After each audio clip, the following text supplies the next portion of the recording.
نحمده ونصلي على رسوله الكريم.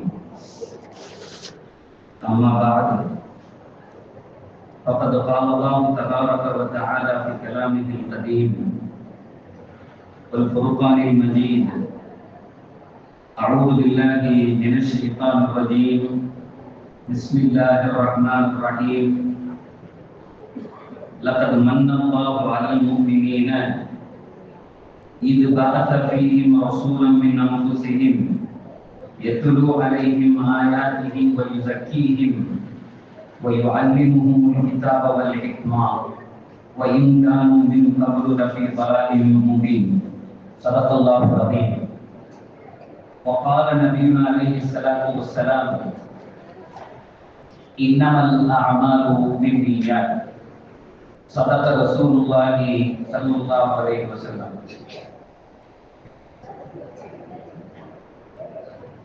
எல்லா புகழும் ஏக இறைவனான அல்லாஹ் ஒருவனுக்கே உரித்தானது. ஸலவாத்தும் ஸலாமும் நம் உயிருக்குயிரான உயிரினும் மேலான கண்மணி நாயகம் முஹம்மது ரசூலுல்லாஹ் ஸல்லல்லாஹு அலைஹி வஸல்லம் அன்னவர்கள் மீதும், அன்னாரின் வழியிலே வந்த சத்திய சஹாபாக்கள், தோழர்கள், தாபீன்கள், தபா தாபீன்கள், இறைநேச செல்வர்கள், குறிப்பாக இங்கே குழுமி இருக்கிற நம் அத்துணை பேர்கள் மீதும் அல்லாஹ்வின் பேரருள் என்றென்றும் முடித்தாவதாக என்ற இறையிடத்தில் முறையோடும் நிறைவாக சிரம் தாழ்த்தி கடமையை பிரார்த்தித்தவனாக மரியாதைக்கும் கண்ணியத்திற்கும் உரிய இந்த மூன்றாவது அமர்வினுடைய தலைவரும் இந்த பூர்வீக பள்ளிவாசலுடைய தலைமை இமாமும் உடுமலைப்பேட்டை வட்டார ஜமாஅத்துல் உலமாவின் தலைவரான எங்கள் அன்புக்கும் பாசத்திற்கும் உரிய யூசுப் சிராஜி ஹசரத் தந்தை அவர்களே, எனக்கு முன்னே இங்கே சிறந்த உரைகளை வரவேற்புரையாக, வாழ்த்துரையாக, காலையிலே துவக்க உரையாக பல்வேறு உரைகளை இங்கே தந்தமைந்திருக்கிற கண்ணியத்திற்குரிய உலமா பெருமக்களே, இங்கே வருகை தந்திருக்கிற பாசத்திற்குரிய இஸ்லாமிய சகோதரர்களே, சகோதரிகளே, தாய்மார்களே, வாலிப நண்பர்களே, அல்லாஹ்வினுடைய அருட்பெரும் கருணையினால் இந்த நிகழ்வு காலையிலிருந்து மிகச் சிறப்பாக இங்கே நடைபெற்றுக் கொண்டிருக்கிறது. இந்த நிகழ்வின் வழியாக பல்வேறு தகவல்களை அல்லாஹ் நம்முடைய செவிகளிலே, சிந்தனைகளிலே அல்லாஹ் விழ வைத்தான். அதனுடைய புகழும் புகழ்ச்சியும் அல்லாஹ் ஒருவனையே சாரும். அந்த கேட்ட செய்திகளை நம்முடைய வாழ்க்கையிலே தொடர்ந்து நினைவு கூர்ந்து அதன்படி செயலாற்றி நாளை அல்லாஹ்வினுடைய பொருத்தத்திற்கு அல்லாஹ் ஆளாக்குவானாக. இங்கே பேசப்படுகிற செய்திகள் நம்முடைய வாழ்க்கைக்கு உகந்ததாக, ஏற்றதாக, தேவை உள்ளதாக, இறைவனுடைய பொருத்தத்திற்கும் அவருடைய ரிபாவுக்கும் கபூலியத்திற்கும் உண்டான வார்த்தைகளை அல்லாஹ் நாவிலிருந்து வெளிப்படுத்த வேண்டும். அது நம்முடைய இதய கமலங்களை ஒளிப்படுத்த வேண்டும், வாழ்க்கையில் நம்மை மேன்மையடைய செய்ய வேண்டும் என்கிற அந்த நல்ல நியத்தோடு, இஹ்லாஸோடு இன்றைக்கு இங்கே மீலாது பெருவிழா மிகச் சிறப்பாக நடக்கிறது. என்னுடைய சின்ன வயசுல தமிழ்நாட்டுல மட்டும்தான் இப்படி எல்லாம் நிகழ்ச்சிகள் நடக்கும் பொழுது மீலாது நடத்துறாங்க அப்படின்னு நினைச்சிட்டு இருந்தேன். அப்புறம் கொஞ்சம் வெளியில இப்படி போக ஆரம்பிச்ச பின்னாடி கொஞ்சமா கொஞ்ச நாள் துபாயில இருந்தேன். துபாயிலாம் இது நடத்த மாட்டாங்க உங்களுக்கு. ரசூலுல்லாஹ் வந்து இங்கெல்லாம் நம்ம தமிழ்நாட்டுக்குள்ள இப்படி ஆலோசனை மாட்டல கூப்பிட்டு நிகழ்ச்சிகள். அங்க போய் கொஞ்ச நாளைக்கு அப்புறம் தான் பார்த்தா தெரியுது, இந்த மாதிரி பள்ளிவாசல்கள்ல நிகழ்ச்சிகள் நடத்துறதுல வீடுகள்ல நடத்துறாங்க. அரபுகள் தங்களுடைய வீடுகளுக்கு வெளியே பெரிய சாமியானாக்களையும் தெட்டுகளையும் போட்டு நல்ல உணவுகளை தயாரித்து, இனிப்புகளை தயாரித்து குழந்தைகளுக்கு வழங்கி அதை ஒரு அமர்க்களமா சும்மா செய்யறத பாரு. அப்புறம் அங்கிருந்து குவைத்தில் ஒரு கூட்டத்துக்கு கூப்பிட்டுருந்தாங்க. அங்க போயிருந்தேன் துபாயில வந்து. அங்க மினிஸ்டர் வீட்டில் நடக்கும். என்ன கூப்பிட்டு போனாங்க மினிஸ்டர் வீட்டுல. நான் ஒரு 3 நாள் பேச போயிருந்தேன். இடையில சொன்னாங்க மினிஸ்டர் வீட்டுல நீலாது நடக்குது, அது வந்து வாரியலான்னு. இரும்பு இது கரும்புக்குன்னா கூலியா வேணும், வாங்க போவணும். அப்ப அவர் சொன்னாங்க அரபியில நடக்கும் அப்படின்னாரு. நிகழ்ச்சிகள் நடக்கும். அது நான் சொன்னேன் நல்லதா போச்சு. என்ன கொஞ்ச நேரம் பேச விடுவாங்களான்னு கேட்டேன். கூத்து பண்ணுவீங்களா இங்க வந்து அப்படின்னா. இல்லைங்க ரசூலுல்லாஹ் பத்தி பேசுறதுக்கு மொழி என்ன வேண்டி கிடக்கு, கொஞ்ச நேரம் அரபியில பேச வேண்டியது தானே, என்ன விடுவாங்க. சரி அங்க போய் பார்ப்போம்னு கூப்பிட்டு போயிட்டாரு. அது பார்த்தா மினிஸ்டர் வீடு இல்லையா, பெரிய டென்ட் போட்டு வெளியே நல்ல அழகான சேரைகளை போட்டு அப்படியே ஃபுல்லா பரப்பி என்ன கூப்பிட்டு போனவங்க தள்ளி வாழ்ந்தாரு. ஒரு 4-5 சேருக்கு தள்ளி நான் இங்கிட்டு உட்கார்ந்து நிகழ்ச்சியா கத்தாரில இருந்து ஒரு இமாம கூப்பிட்டு பேச சொல்றாங்க. அந்த கத்தாரி வந்து அழகா அரபியில பெருமானாருடைய அந்த வாழ்க்கை வரலாறுல நபி மேல நம்ம வைக்க வேண்டிய அந்த பாசத்தையும் பிரியத்தையும் ரசூலுல்லாஹ் யாரு அப்படின்னு சொல்லிட்டு அழகா அரபியில பேசுறாரு. பேசிட்டே இருக்கும்போது இப்ப இங்க டீ கொடுக்குறாங்கல்ல, இதே மாதிரி அங்க கதுவான ஒரு கூட்டம் காப்பி. இந்த வெளிநாட்டில் உள்ளவங்களுக்கு எல்லாம் தெரியும் கதுவா, அரபுகள் வந்து அதை குடிப்பாங்க ரொம்ப. ஆனா என்னன்னா கடுமையான துவர்ப்பு கசப்புமா இருக்கும். காப்பியை பால் போடாம சும்மா சீனி போடாம நம்ம குடிச்சா குடிக்க முடியுமா? காப்பி தூளை போட்டு கஷ்டமா இருக்கும்ல, ஒரு மாதிரி கசப்பு, ஒரு மாதிரி துவர்ப்பான. அது பொதுவா அரபுகள் குடிப்பாங்க. சாப்பிட்டு முடிச்ச உடனே இந்த பிஞ்சான் அப்படின்னு சொல்லி ஒண்ணு வச்சிருவாங்க. அது 2 குறிச்சுதான் வரும். இந்த பிஞ்சான் அப்படின்னு சொன்னா உங்களுக்கு தெரியும்னா, இந்த ஹஜ்ஜிக்கு போயிட்டு வந்தவங்க ஜம்ஜம் தண்ணி குடுக்கறதுக்கு வாங்கிட்டு வருவாங்கல்ல, குழாய் பார்த்துருக்கீங்களா? இந்த சின்னதா பெருசா இருக்கும், நல்ல படம்லாம் போட்டுருவாங்க பாக்குறது. இப்படி படம்லாம் போட்டு அழகா பிஞ்சான் அது பேரு. அது எதுக்கு உள்ளதுன்னு கேட்டா அசல்ல காப்பி குடிக்கிறதுக்கு உள்ளது. அது ரொம்ப கசக்கும், குடிக்க முடியாதுன்னு 2. அதை போய் ஏதோ சுண்ணத்தா வாங்கிட்டு வர்றது மாதிரி நம்ம அது மக்கால இருந்து மக்கா வாங்கிட்டு வந்து நமக்கு ஜம்ஜம் அது ஊற்றி கொடுப்பான். சில பேர்லாம் புரிஞ்சதுக்கு முன்னாடியே ஜம்ஜம் தண்ணி இருக்காது. இப்படி வாய்க்கு கொண்டு போகும்போது ஒண்ணு என்னடா ஜம்ஜம் என்னன்னு ரசூலுல்லாஹ் சொன்னாங்க, ஜம்ஜம வாயில ஊத்தி ஊத்தி ஒருத்தர் ஊத்துன எந்த அளவுக்கு போதும் போதும் போதும் ஜம்ஜம் அப்படி சொல்லணுமா? ஆனா நம்மளுக்கு இருக்குல்ல நெஞ்சி குடிக்கிறது மாதிரி இப்படி கொண்டு போனோடனே காணா போறாங்க. அப்புறம் தான் ஒரு இடத்துல சொன்னேன், இது ஜம்ஜம் குடிக்கிறதுக்குள்ள தண்ணி சுண்ணதான் நினைச்சுக்கிறான். நம்ம அதை வாங்கிட்டு வந்து அதை ஊத்தி அதை கொண்டு கொடுக்குறது. இது காப்பி குடிக்கிறதுக்குள்ள. ஏன் காப்பியை டம்ளர்ல குடிக்க முடியாது, சீனி போடாத. அந்த காப்பி கொண்டு தரணும். அங்கே அரபுகள் அப்படி கொடுப்பாங்க. காப்பியும் பேரிச்சம்பழம் குடிச்சுட்டேன். காப்பி குடிச்சு எனக்கு ரசூலுல்லாஹ் பத்தி பேச்சு கேட்காது. எங்க ரசூலுல்லாஹ்வுடைய பேச்சு கேட்கறது அப்படிங்கிறது பெருமானாரை எந்த மொழியில கேட்டாலும் இனிக்கும்.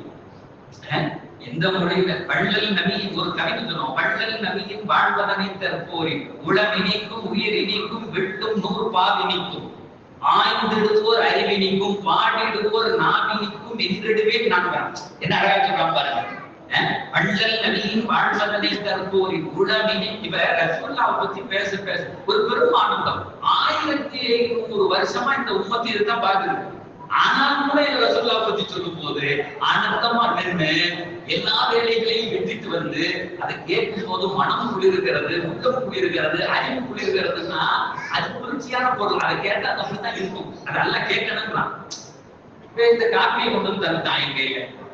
சரின்னு சொல்லிட்டு காப்பி 2 குடிச்சாச்சு. குடிச்சிட்டு இப்படி உட்காந்துருந்தேன். உட்கார்ந்து திருப்பி கொடுத்துருவாங்க. அப்பா வந்து அது வந்தவொடனே குடிச்சா ஊத்திட்டான். இப்படி கொடுத்த உடனே என்ன செஞ்சுட்டாங்கன்னா திரும்ப காப்பியும் ஊத்திட்டான்.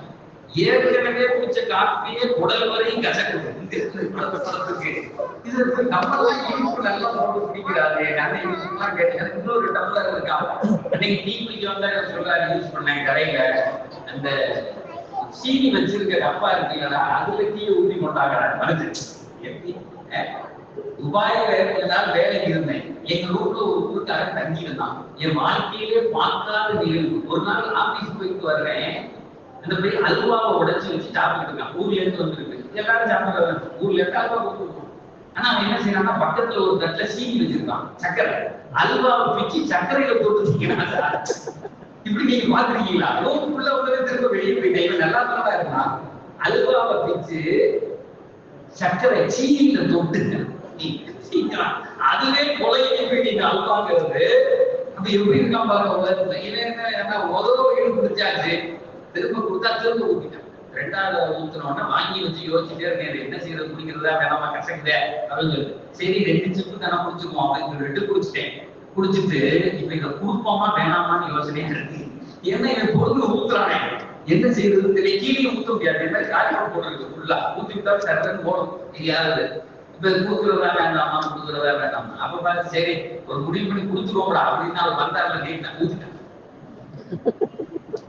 ஒரு சோதனைங்கிறது ஒரு ஆரோக்கியமா தாக்கும். இப்ப இதை வாங்கி வச்சுக்கிட்டு என்ன செய்யறதுன்னு தெரியல.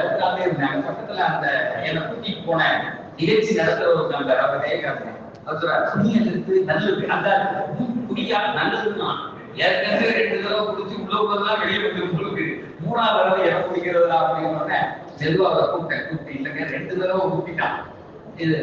அப்ப அவர் கேட்டாரு, நீங்க என்ன செஞ்சீங்கன்னா, இல்ல இப்படி குடிச்சா ஊத்திட்டாங்க. அப்படி கூப்பிட கூடாது, நீட்டுனா ஊத்தணும்னு அர்த்தம், ஆட்டுனா ஊத்தக்கூடாதுன்னு அர்த்தமா. யாருக்காவது தெரியுமா? நீட்டி டாக்கு ஆட்டணுமா, வேண்டாம் அப்படின்னு வாங்கிட்டு போயிடுவானா, சும்மா நீட்டா ஊத்துவானா. நான் பார்த்தேன் நல்ல வேலை 3ஆவது தடவையோட இந்த அறிவு தெரிஞ்சு இல்லைன்னா அவங்க இது ரசூலுல்லாஹ்வுடைய புகழ அரபியில பேசுறாங்க. உலகம் முழுக்க துபாயில வசாரத்து ஷபாப் நஷாத்து ஷபாப் அப்படின்னு ஒரு department, the welfare of youth, ministry of welfare of youth அப்படிங்கக்கூடிய டிபார்ட்மெண்ட் 20 வரியில எங்க நபியை பத்தி கவிதை எழுதுனா 50,000 திர்ஹம் பரிசு. ஓப்பன் பத்திரிகையில வரும் 20 வரியில அரபியில எங்க நபியை பத்தி கவிதைகள் எழுதுனா 50,000 ரூபாய் பரிசு கொடுக்குறாங்க. இப்படி உலகம் முழுக்க நாயகம் ஸல்லல்லாஹு அலைஹி வஸல்லம் அவர்களை எப்படியெல்லாம் முடியுமோ அப்படியெல்லாம் கொண்டாடித்து இருக்கிறார்கள். நம்மளை விட கூட அரபுகள் என்ன செய்யறாங்க அப்படின்னு சொன்னா, இப்ப அதற்கு சொன்னாங்கல்ல கொண்டாடலாமா வேணாமான்னு கொஞ்சம் காலமா என்ன செஞ்சாங்க, அதை போட்டு ஒரு வழி பண்ணிட்டான். ஆனா அரபுகள் அந்த மீளாத மட்டும் கொண்டாடுறது இல்லை, சும்மாவே. இப்ப ஒரு உதாரணத்துக்கு கேட்கிறேன், நம்ம வீட்டுல ஒரு உள்ள நடக்கும் போது கால் தட்டிடுச்சு என்ன பண்ணுவோம், ஏன் இருக்கு என்ன பண்ணுவோம், கால் தட்டிடுச்சுன்னா நம்ம கால் இடையே விடுச்சு வீட்டுல போகும்போது என்ன செய்வோம், என்ன செய்வோம்? இல்ல உங்க கால் தட்டிடுச்சுன்னா உங்களை யாரும் தப்புவா? கால் தட்டி விட்டுச்சுன்னா பொதுவாக என்ன சார், ஒரு கால் இடையே ஐயோ அப்படி சொல்லுவ மாட்டியா, புள்ள சொல்லுவோமா இல்லையா? ஒருத்தர் எப்படி நடந்து போறாரு யாருமே தெரியாது, பள்ளியாசலுக்கு வெளியே போனா அவரை கூப்பிடணும், எப்படி கூப்பிடுவோம்? ஒருத்தர் எப்படி நடந்து போறாரு, அவர் எந்த மதம் இதெல்லாம் தெரியாது, பாயாவது அஸ்ஸலாமு அலைக்கும் இப்படி போறவரை எப்படி கூப்பிடுவோம்? தெரியாதமா வாத்தியார கூப்பிட்டோம்டா, கிளாஸ்ல கேள்வி கேட்கிற மாதிரி கேள்வி கேட்கிறாரு, அதுக்கு மாதிரி தர்றாத மாதிரி இருக்குது. ஏங்க ஒருத்தர் எப்படி சாதாரணமா கேட்கிறாங்க, எப்படி ஒருத்தர் எப்படிங்க கூப்பிடுவான், ஏங்க அப்படின்னு கூப்பிடுவோம், இல்ல அண்ணன் ஏங்க அப்படின்னா அது வேற போயிருக்கு தெரியுங்க. ஏங்க பூமாப்பட்டிக்கு வாங்கன்னா அது முதல் வாரம் தான் ஒரு பட்டமளிப்புள்ளாக்க அந்த ஊருக்கு போயிட்டு வந்தேன், எங்க பூமாப்பட்டிக்கு வாங்கன்னு அந்த அஜத்துக்கு போன் அடிச்சு தென்னுக்கு கடல் மாதிரி காட்டுறாங்க, இப்பெல்லாம் நீங்க ஒண்ணும் காட்டலையே, எங்க கூட்டு போன ரோட்ல ஒரு 10 மாடு கட்டி கிடந்துச்சு, 10 ஆடு கட்டி கிடந்துச்சு, இவன் காட்டுறதுலாம் தெரியலன்னு தான் சொன்னாரு அந்த அஜத்து. அதுதான் உண்மை அஜத்து, அந்த 10 மாடு இதெல்லாம் வறண்டு போன இடம் பழத்தை காட்டிங்க அப்படின்னு சொல்லிட்டு பூமாப்பட்டிய. அப்ப ஏங்க சொல்லுங்க தம்பி அண்ணன் யாரையாவது தேன்னு கூப்பிடுவோமா, யாராவது பிறந்து போறாரு டே அப்படின்னா என்ன சொல்லுவாங்க, ஏன்டா சின்ன பையலா இருந்தா கூட என்னடா அப்படின்னு திரும்ப நம்மள அண்ணன், அல்லது ரொம்ப காமனா ஐயாமோ ஏங்க ஐயா அப்படின்னு சொல்லுவோமா இல்லையா? அதாவது கால் தடுமாறிச்சுன்னா ஐயோங்கிறோம், யாரையாவது கூப்பிடுறாரு ஐயாங்கணும், அப்படித்தானே? ஆனா அரபு நாடுகள் எப்படி தெரியுமா பழக்கம், அரபு நாடுகள் எப்படி தெரியுமா பழக்கம், கால் தடுமாறிச்சுன்னா உடனே அரபுகள் சொல்லக்கூடிய வார்த்தை அல்லாஹ் அக்பர் சொல்லுவான், அப்படி இல்லைன்னா அல்லாஹும்ம ஸல்லி அலா ஸையிதினா முஹம்மது சொல்லுவான். பிள்ளை தடுமாறி கீழே விழ போகுதுன்னா அடுத்த வார்த்தை இதுதான் வரும், அல்லாஹும்ம ஸல்லி அலா ஸையிதினா முஹம்மது. உடனே ஸலவாத் சொல்லுவான், உடனே ஸலவாத் சொல்லுவான். ரோட்ல யாராவது நடந்து போகிறார்கள், அவர் எந்த மதத்தை சார்ந்தவர், அவர் முஸ்லிம்லாம் இல்லை, யாரா இருந்தாலும் உடனே கூப்பிடணும் அப்படின்னு சொன்னா யா அஹ்மத் தஆல் அப்படின்னு கூப்பிடுவாங்க. வாட் எ வண்டர்ஃபுல் வேர்ட், யா அஹ்மத் தஆல். அஹ்மத்ங்கிறது யாரோட பேரு? எங்க ரசூல் பேரு. அவனுக்கு யாரெல்லாம் தெரியாது, கூப்பிடணும்னா அஹ்மத். வீட்டுல கால் தட்டிடுச்சுன்னா யார் ரசூலுல்லாஹ் ஸல்லல்லாஹு அலைஹி வஸல்லம். ஏன் அப்படின்னு கேட்டா அந்த வளர்ப்பு அப்படி. அவங்க அம்மாவும் அத்தாவும் எதை சொல்லி தந்தாங்களோ அந்த பிள்ளைகள் அதையும் சொல்லுது. நம்ம வீட்டு பிள்ளைகள் என்ன சொல்லுது? ஐயோக்குது இல்ல ஐயாக்குது. நம்ம வீட்டு பிள்ளைய வேற. ஒருத்தர் வந்து என்ன கேட்டாரு, அதுல என் வீட்டு பிள்ளைய கெட்ட வார்த்தை பேசுது. நான் கேட்டேன் என்ன படிக்கிறான்? 3வது படிக்கிறான்னு. ஸ்கூலுக்கு போனதுல இருந்து கெட்ட வார்த்தை. நான் சொன்னேன் அப்படிலாம் பேசாது பிள்ளைய. நீனும் கொண்டாட்டியும் பேசுற அந்த பையன் வெளியே வந்து பேசுற அவ்வளவுதான். எங்களுக்கு இல்லை, நீங்க வீட்டுல பேசுறது ஏன் கேட்க மாட்டேங்கிட்டா போக மாட்டேங்க. வீட்டுல அத்தாவும் அம்மாவும் பேசுறத அந்த பிள்ளைகள் வெளியே பேசும்.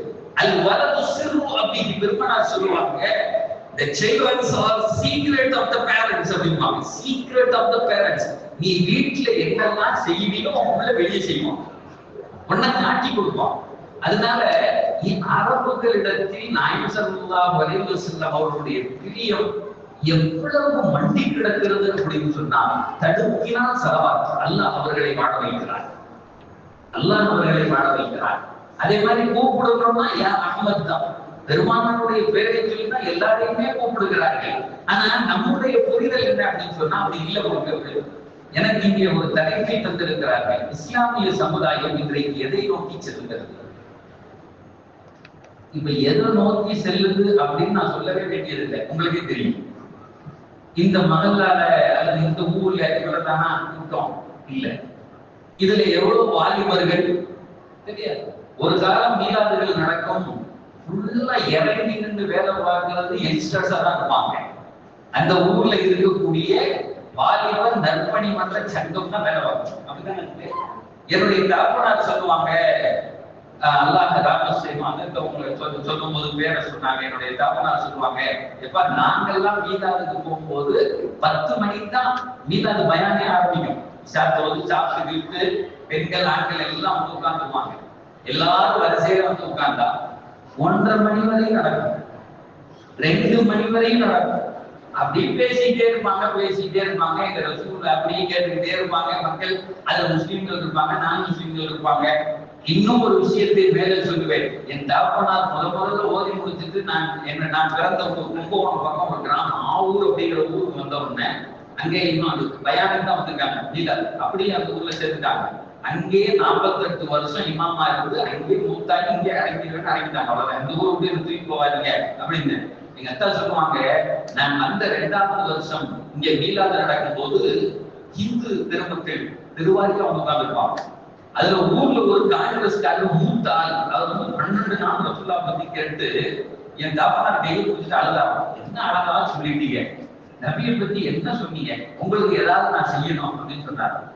எங்க அப்பா என்ன சொன்னாங்க, நீங்க வந்து எனக்கு செய்ய முடியும், ஒன்றும் செய்ய வேண்டாம், சந்தோஷம், உங்களை நான் வாழ்த்துறேன், உங்களுக்கு பிரார்த்திக்கிறேன் அப்படின்னு சொன்னா, ஏதாவது ஒண்ணு செய்யணும்பா, உங்களுக்கு ஏதாவது ஒண்ணு கேளுங்க, நான் தரணும். இவங்க போய் என்ன கேட்கறது? எனக்கு ஒண்ணு வேண்டாங்க, இல்ல நான் ஏதாவது உங்களுக்கு செய்யணும். அப்ப எங்க பாப்பா சொல்லிருக்காங்க, அடிக்கடி எனக்கு கடிதங்கள் வருகிறது வெளியூர்ல இருந்து பயானுக்கு. 48 வருஷம் அல்லாஹ் என்னுடைய தந்தையின் தவறை ஒளிப்படுத்தணும், அல்லாஹ் அவங்களை செஞ்சு செயலை பொருத்திக்கணும். போவாத ஊர் கிடையாது. எந்த குக்கிராமங்கள் போனாலும் அங்கே என்னுடைய 10 கிழமை நேற்று முந்தா நாள் வந்து வந்தவாசியில் ஒரு கூட்டம் போயிருந்தேன் வீலாதுங்க. அது சொல்றாங்க, உங்க அத்தா 3 தடவை இந்த ஊர்ல வந்து பேசிட்டாங்க அப்படின்னா. அப்ப அவர் சொல்லி எங்க அத்தா சொல்லிட்டாங்க, லெட்டர்கள் தான் அந்த காலத்துல கடிதம் எழுதி போஸ்ட் ஆபீஸுக்கு போய் போடுறது சிரமமா இருக்கு, வேண்டா பொட்டியோட வைக்க சொல்லுங்க. இந்த லெட்டர் பாக்ஸ் இருக்குங்களா, அது வந்து உடனே மறுநாள் அவர் போய் ஒரு இதை எழுதி, காங்கிரஸ்ல பெரிய இருந்ததுனால ஒரு பெட்டியை கொண்டு வந்து எங்க பள்ளியாசலுக்கு வெளியே, அதாவது ரூம்ல இருந்து இப்படி எந்திரிச்சு 4 நடந்தா அந்த பெட்டி இருக்கும். இப்படி கடிதத்தை எழுதி நான் வருகிறேன் நிகழ்ச்சிக்கு அப்படி வந்து வெளியே போகணும். எங்க தகப்பனார் மௌத்தாயிட்டாங்க. அல்லாஹ்வுடைய கிருபையினால அந்த போஸ்ட் ஆபீஸ் பெட்டி இந்த பள்ளியாசல் வாசலே இருக்கு. நான் சொல்றது விளக்குது. அந்த முகப்பத், அந்த மாற்றார்களோடு உள்ள அந்த பிரியமும் அந்த பாசமும் அந்த இதுவும் இன்னும் அந்த மீனாதுகள் வளர்த்தெடுக்கிற அந்த நிலையே வேற. அப்போ இன்றைய சமுதாயம் எதை நோக்கி போகிறது அப்படின்னு சொன்னா பேச பேச வருத்தமா இருக்கும். உங்களுக்கே தெரியும் நீங்க பிள்ளைகள் எங்க போகுது. போன கையில வச்சுக்கிட்டு அந்த பையன் படுத்துற பாட்டு என்ன அப்படிங்கறதெல்லாம் சொல்லி தெரிய வேண்டியது இல்லை, எல்லாருமே புரிஞ்சது. அதெல்லாம் விட ஒரு படி மேலே போய் இன்னைக்கு சொல்றதுக்கே வருத்தமான செய்தி என்ன அப்படின்னு சொன்னா, எக்ஸ் முஸ்லீம்ங்கிற என்ன முஸ்லீம், எக்ஸ் எம்எல்ஏ சொல்றாங்கல்ல, எக்ஸ் எம்பி சொல்றாங்கல்ல, அதே மாதிரி சொன்னா எக்ஸ் முஸ்லிமா இதுவரையும் அப்படியெல்லாம் இல்ல. கேரளால ஒரு தனி குரூப்பே உருவாக்கிட்டான் எக்ஸ் முஸ்லிம். நாங்கெல்லாம் முன்னாள் முஸ்லிம்கள், இன்னைக்கு முஸ்லிம் இல்ல அப்படின்ட்டு இஸ்லாமிய பேர் வச்சிருக்கான். சில பேர் இஸ்லாமிய பேர் இல்லாம இருக்கிறான்.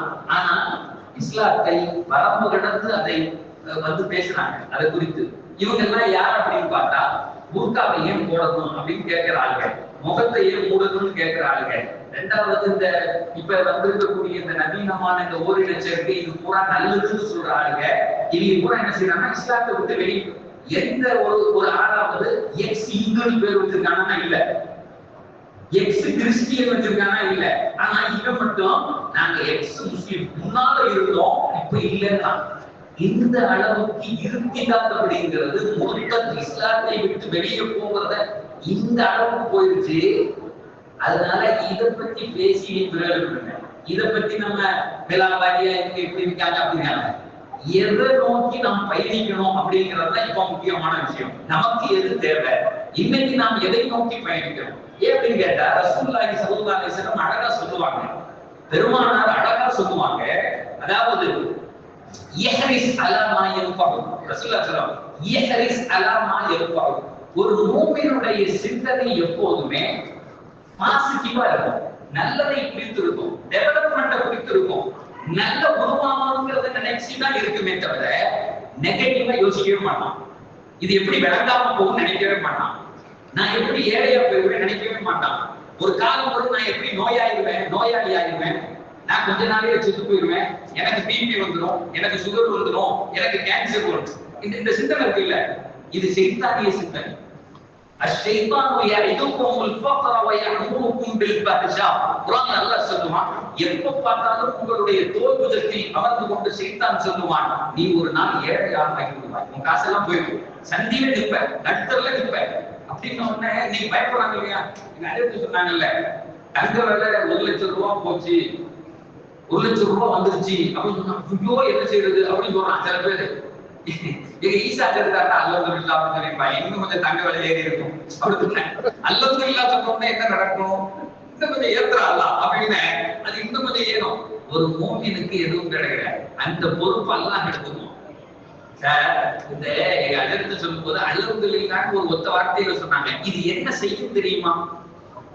இந்த ஒத்த வார்த்தை இருக்கு அல்ஹம்துலில்லாஹ்னு, அது என்ன செய்யும் தெரியுமா உங்களுக்கு? ஒருத்தர் ஊர்ல இருந்து மக்காக்குள்ள வர்றாரு. மக்காக்குள்ள வரும்போது அந்த ஊர்ல இருக்கக்கூடிய காப்பிர்கள் சொன்னா, இங்க வாங்க, நீங்க பெரிய டாக்டர், நீங்க பெரிய டாக்டர், சாதாரணமான டாக்டர் இல்ல, உடலுக்கும் பார்ப்பீங்க உள்ளத்துக்கும் பார்ப்பீங்க, நோய்க்கும் பார்ப்பீங்க, எல்லா நோய்க்கும் பார்க்கிற டாக்டர். எங்கள்கிட்ட ஒருத்தர் நோயாளியா இருக்காரு, வைத்தியம் பண்ண முடியுமான்னு கேட்டார். எங்கள்கிட்ட ஒருத்தர் நோயாளியா இருக்காரு, உங்களால வைத்தியம் பண்ண முடியுமா?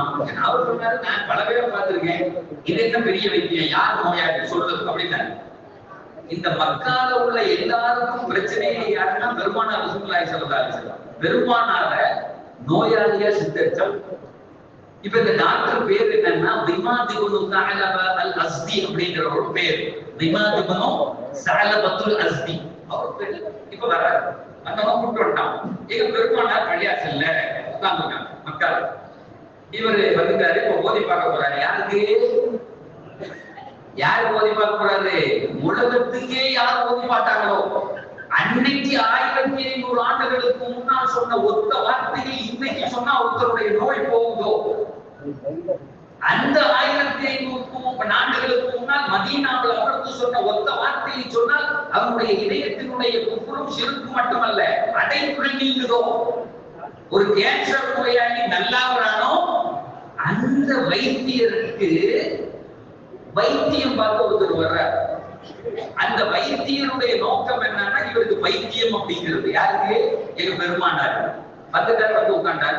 பெருமானார் ரசூலுல்லாஹி ஸல்லல்லாஹு அலைஹி வஸல்லம் ஏற்கனவே தெரியும் அவருக்கு.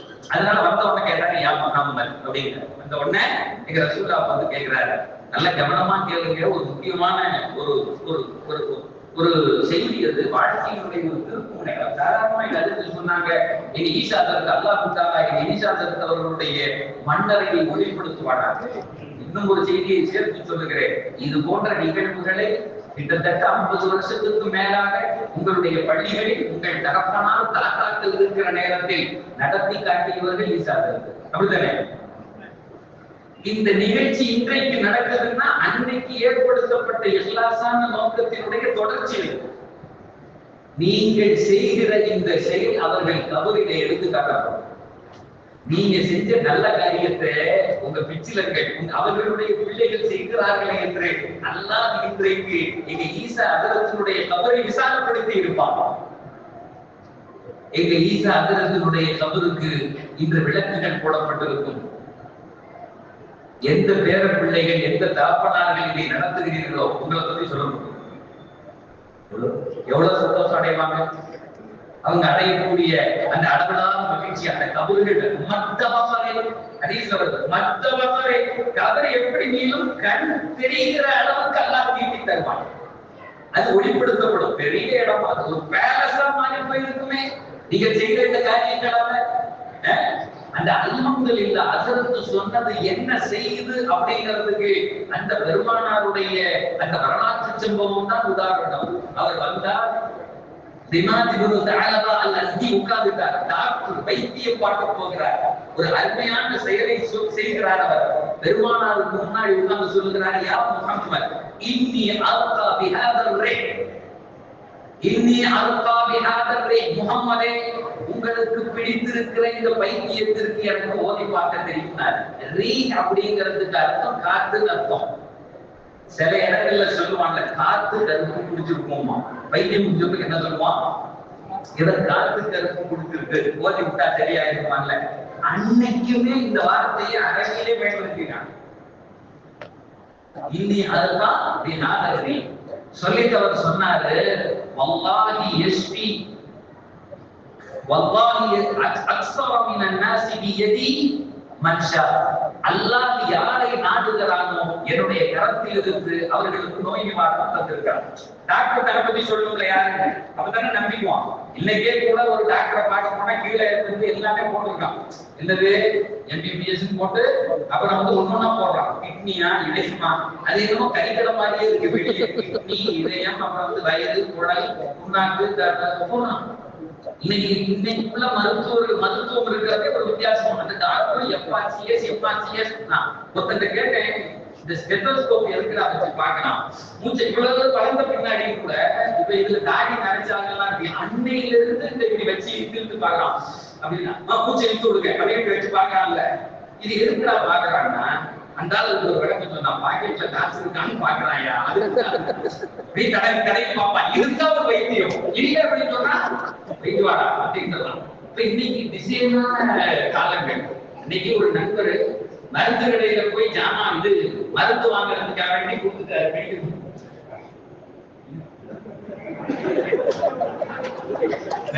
சப்ஜெக்ட் வேற விட்டுருவோம், அதற்கு நிர்வாகம் சொல்லிட்டாரு.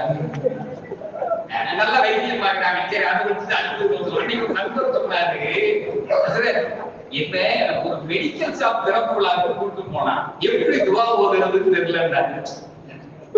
மெடிக்கல் ஷாப் திறப்புலா யாரா இந்த ஊர்ல உள்ள பையனை பூரா நோயாளி ஆக்கி அப்படி சொன்னதா நான் சொன்னீங்க, நல்லா இருக்கும் ஓதிருக்கலாம் நீங்க.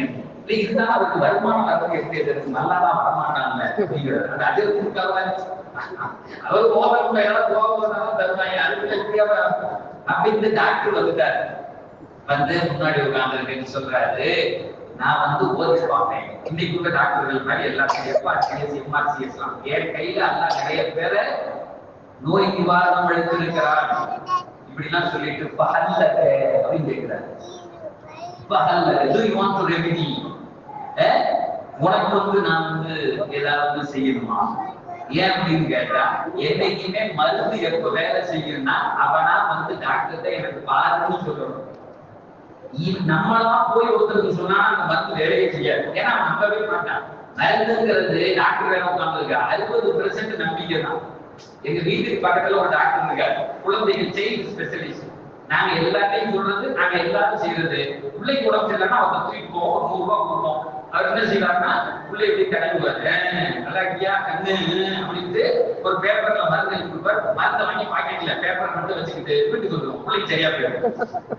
தப்பி தவிர மருந்து வாங்கி கொண்டு கொடுத்துடவே மாட்டோம். ஏன்னா அது அவ்வளவுதான். அது கைராசி டாக்டர் பண்ணல. அப்படி பார்த்து ஒரு ரூபாய் கொடுத்துட்டா பிள்ளைக்கு தொடர்ந்து நல்லா போயிடும் அப்படிங்கிறது.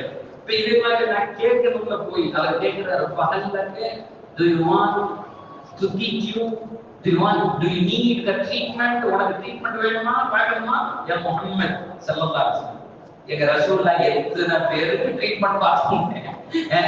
இன்னைக்கு வரையும் எங்க ரசூலுல்லாஹ்வுடைய பேரை சொன்னோம்னா பல பேருக்கு நோய் போகுது, பல பேர் நோயாளி ஆயிடலாம். பேயா ஆனானே சில பேருக்கு எங்க ரசூலுல்லாஹ் பேரை கேட்ட உடனே செத்துவாயிடுவான். ஏன்னா அந்த பேர் 1400 வருஷம் அடிச்சு மண்டைகளை இறக்கிட்டு இருக்கு. அழகான ஒரு செய்தியை ரசூலுல்லாஹ் செஞ்சாங்க. அவர் முன்னாடியே உட்கார்ந்து இருக்கார். இப்ப பெருமானார் பதில் சொல்லணும். எப்படி தெரியுமா சொன்னாங்க? எங்க ரசூலுல்லாஹ் பதில் சொல்லணும். எப்படி தெரியுமா சொன்னாங்க? 1500 ஆண்டுகளுக்கு முன்னால் நடந்த நிகழ்வு. எங்க ஈசா அதற்கு எப்படி பதில் சொல்லுவாங்க அப்படி சொன்னாங்க. யூஸ் பண்ண எங்க ஈசா அதற்கு எப்படி பதில் சொல்லுவாங்களோ அப்படி சொன்னாங்க. என்ன சொன்னாங்க? அல்ஹம்துலில்லாஹ். எங்க ரசூலுல்லாஹ் அவர் சொல்றாங்க, அல்ஹம்துலில்லாஹ் நஹ்மதுஹு வ நஸ்தஈனுஹு வ நஸ்தஹீ வ நஸ்தக்ஃபிருஹு அப்படின்னு சொல்லிட்டு இந்த குத்துபாவினுடைய ஆரம்பத்துல அஜித்மார் ஓதுவாங்க. யார் பயான் பண்ணாலும் இந்த ஹம்து ஸலாத்தை ஓதுவாங்க. வனஸ்தஹதி من يهده الله فلا مضل له ومن يضلله فلا هادي له واشهد ان لا اله الا الله واشهد ان محمدا عبده ورسوله. பெருமானார் பாட்டா. இப்ப டாக்டர் நோயாளி ஆயிட்டாரு. அவர் சொல்றாரு, ما هذه الكلمات أعيدها لهؤلاء الكلمات please repeat that word. ஒரு நோய் நல்லா போயிடுச்சு டாக்டருக்கு. அவர் சொல்றார், I want to listen again that word. திரும்பவும் அந்த வார்த்தைகளை நான் பிரியப்படுகிறேன். திரும்ப ஆரம்பிச்சாங்க, அல்ஹம்துலில்லாஹ் நஹ்மதுஹு வ நஸ்தஈனுஹு வ நஸ்தஹீ வ நஸ்தக்ஃபிருஹு வ நு'மினு பிஹி அப்படின்னு சொல்லிட்டு அந்த அப்படியே அந்த ஹம்து ஸலவாத் من يهده الله فلا مضل له. திரும்ப டாக்டர் சொல்றாரு, ஐதுஹுன் هذه الكلمات يا محمد اعيد هذه الكلمات. அந்த வார்த்தையை திரும்ப சொல்லுங்க. திரும்ப சொல்றாங்க, அல்ஹம்துலில்லாஹ் நஹ்மதுஹு வ நஸ்தஈனுஹு வ நஸ்தஹீ. மூணாவது தடவை சொல்லி முடிச்ச உடனே அவர் சொன்னார், வல்லாஹி இன்னி லஸமிஅது கலாமன் குஹ்னா வல்லாஹி இன்னி லஸமிஅது கலாம ஷுஅரா வல்லாஹி இன்னி லஸமிஅது கலாம ஸிஹ்ரா. நான் குறி சொல்பவர்களுடைய வார்த்தைகளை கேட்டிருக்கிறேன். குறி சொல்றாங்கல்ல, இந்த குழு படிச்சுட்டு காலையில வருவான்ல, நல்லதே நடக்குது நல்லதே சொல்லிட்டு வருவான்ல, அந்த வார்த்தைகளை கேட்டிருக்கிறேன். கவிஞர்களுடைய வார்த்தைகளை கேட்டிருக்கிறேன். அதே மாதிரி சாகிர்கள் சிறு செய்கிறவர்களுடைய வார்த்தையை கேட்டிருக்கேன். இந்த வார்த்தை இதுவரை நான் கேட்டதில்லை.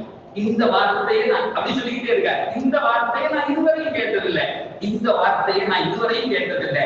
இது என்ன வார்த்தை, இது என்ன வார்த்தை, இது என்ன வார்த்தை அப்படின்னு சொல்லிட்டு மத்த ஹதீஸ்ல வருது, நோயை தீர்க்க வந்த மருத்துவர் தன்னுடைய கையை பெருமானாரிடத்திலே நீட்டி சொன்னார், என் கையை பிடித்துக் கொள்ளுங்கள், என்னை கரை சேர்த்து விடுங்கள், நான் நோயாளியாக இருக்கிறேன். யார் சொல்லலாம்? ஒரு குத்துபாவினுடைய மாதத்தை ஒரு மனிதன் அவருடைய கௌபினுடைய தலையெழுத்தை மாற்றியது. ஒரு அல்ஹம்துலில்லாஹ். அதனாலதான் எல்லா குத்துபாவிலையும் ஆரம்பிக்கும் போது அதை ஓதுறாங்க. அதை ஓதுனா நோய்கள் போகும். இருக்கக்கூடிய மனதில் உள்ள உடலில் உள்ள நோய்கள் போய் சேரும். ஒரு டாக்டர் பல பேரால் புகழப்பட்டவர் அன்றைக்கு பெருமானாரிடத்திலே உட்கார்ந்து அவர் நோயை தீர்த்துக் கொண்டார். அவர் இஸ்லாத்துக்குள்ளே வந்தார். இதே போன்ற ஆயிரக்கணக்கான சம்பவங்கள் அந்த அல்ஹம்துலில்லாஹ் நடக்கும். நீங்க ஹஜ்ரத் சொன்ன உடனே எனக்கு அந்த நினைப்பு தான் வந்துச்சு. அன்றைக்கு அந்த மக்காவினுடைய அந்த இடத்தில் எங்க அந்த பண்பாட்டில் எங்க ஹஜ்ரத் வளர்ந்ததுனால அவங்க சொன்னாங்க, அல்ஹம்துலில்லாஹ் அல்லாஹ் பெரும் மாற்றத்தை அதன்படியாக கொண்டு வந்தார். சகோதரர்களே, நாயகம் ஸல்லல்லாஹு அலைஹி வஸல்லம் அடிக்கடி ஒன்று சொல்லுவாங்க, நம்ம எல்லாருக்கும் சேர்த்த வார்த்தை அது என்ன அப்படின்னு சொன்னா, யஹ்ரிஸ் அலா மா யன்ஃபஉ. எப்பொழுதுமே எது பிரயோஜனம் தருமோ அதை பற்றி மட்டுமே சிந்தியுங்க. எப்போதுமே பாசிட்டிவா சிந்தியுங்க. நம்ம வீணா போயிடுவோம், நமக்கு நோய் வந்துடும், நம்ம ஏழை ஆயிடும். சிந்திக்காது. 1,00,000 ரூபாய் தங்கம் ஒன்றும் பரவாயில்ல, அதனால ஒன்றும் முடிவுறாது. இந்த உலகத்தில் எல்லாம் நடக்கும், மிகச் சிறப்பாக நடக்கும் என்று சொல்லி தந்தவர்கள் பெருமானார். பொருளாதாரத்தை கொண்டு சில விஷயங்களாக எல்லாம் ஆகாது. பொருளாதாரத்தை கொண்டு பணக்காரமா இருக்கிறவனெல்லாம் வாங்க முடிஞ்சானா? இல்லையே. நிறைய பேர் கோடீஸ்வரன் தான் தற்கொலை பண்ணிக்கிறான், ரொம்ப படிச்சவன் தான் தற்கொலை பண்ணிக்கிறான். சாதாரணமான அன்றாட காட்சி இருக்காங்க இல்லையா, சாப்பிட்டு டெய்லி கொண்டாடி அடிச்சுட்டு அவன் சேர்ந்து வாங்கி குடிச்சிட்டு வாழ்றாங்க இல்லையா, அவன் 50-100 வருஷம் நல்லா இருக்கான், அடியை போட்டுக்கிறான், அவன் சேர்ந்து வாழ்ந்துக்கிறான். முதல் நாள் அடி தடிமா கிடக்கு, மறுநாள் சிரிச்சுட்டே கையை போட்டுக்கிட்டே மாப்பிள்ளை கொண்டு போவாங்க. அன்னைக்கு நைட்டு அவ வாங்கிட்டு வந்த காசுல குடிச்சிட்டு திரும்ப உதவும். போகவே மாட்டாங்க, போகவே மாட்டாங்க. மனிதனுக்கு அல்லாஹ் சொல்லுவான், இறைவன் சில குணங்களை தந்திருக்கிறான். மனிதனுக்கு ஒரு குணம் உண்டு, காசை சம்பாதிச்சுட்டு அதை எண்ணி எண்ணி பார்ப்பான். காசை சம்பாதித்து விட்டு எண்ணி எண்ணி பார்க்கிறது ஒரு ஆசை. ஒண்ணு வேண்டாம், இங்கிருந்து கடைக்கு நீங்க போங்க, எந்த கடையில ரொம்ப வியாபாரமே நடக்காம வெளியே இருக்குங்க, அந்த கடையில எந்த கடையில வியாபாரமே நடக்காம வெளியே இருக்குங்க, அந்த ஓனரை பார்த்துக்கிட்டே இருங்களேன். ஒரு 1/2 மணி நேரம் எப்படி உட்கார்ந்து இருப்பார், நல்லா வைப்பார், உள்ள கிடக்கிற காசை எடுத்துட்டு எண்ணும், எண்ணிட்டு திரும்ப உள்ள வச்சு கூட்டிக்குவான். கூட்டிட்டு ஒரு பயிற்சி அவனுக்கு சிரிச்சுக்கலாம். அதுக்கு பணத்தை தொட்டு தடப்புறதுல மனுஷனுக்கு ஒரு ஆனந்தம் உண்டு. கொஞ்ச நாளைக்கு முன்னாடி கறி வாங்குறதுக்காக போயிருந்தேன் கறி கடையில. காலையில சுகு தொழுதுட்டு சும்மா அன்னைக்கு காலையில சுகு தொழுது போயிட்டு போன உடனே கறிக்கடைக்காரங்க அங்க உள்ள வந்து சண்டை நடக்குது. காலையிலே ஃபர்ஸ்ட் என்னங்க அப்படின்னு அவர் போயிட்டாரு. ஏங்க காலையில வந்து இருந்தாலும் பேடிஎம்ல போடலாமான்னு போன நீட்டிக்கிட்டு வரான். நாங்க அதுக்காக உட்கார்ந்து இருக்கோம், அதை போட்டா அதுக்கு 100 ரூபாய் காத்துக்கிட்டு இருக்கிறான். காசை கையில பார்க்கணும் சாப்பிடுங்க, சொல்றது விளங்குதா? வியாபாரம் பண்றவங்களுக்கு என்ன நோக்கம் இருக்கும்னா அதை கையில பார்க்கணும். நீ பேடிஎம்ல மட்டும் என்னைக்கு நான் பார்த்து வியாபாரமே வேணாலும் விரக்கிட்டேன் சார் அவனை போட அப்படின்னு சொல்லிட்டு நான் உடனே தொட்டு பார்த்துக்கிட்டேன். பாக்கெட்ல இருந்து 1000 ரூபாய் இருக்கா இல்லையா, நம்மளை இன்னைக்கு சும்மா அன்னைக்கு கறிதான் வாங்கிடுவாங்க பாக்கெட்ல. என்னன்னா அதுதான் மனுஷன் ஜமானா அதை சம்பாதித்து விட்டு எண்ணி எண்ணி பார்ப்பான். இப்ப ஒண்ணு இல்ல சார், உங்க அக்கௌண்ட்ல ஒரு 10 கோடி ரூபாய் இருக்குன்னா உண்மையா இருக்கிறாங்க நிறைய பேர் இருக்கு. 10 கோடிங்க ஏங்க நான் சாக மாட்டேன்ல அப்படின்னா காப்பாத்தி வாங்க முடியாது. 10 கோடி வச்சிருக்கோம், நம்ம எப்படியாவது ஒரு ஆஸ்பத்திரி தூக்கிட்டு போய் நம்மளை காப்பாத்திட்டு வாங்கல. 10 கோடி இருக்குல்ல.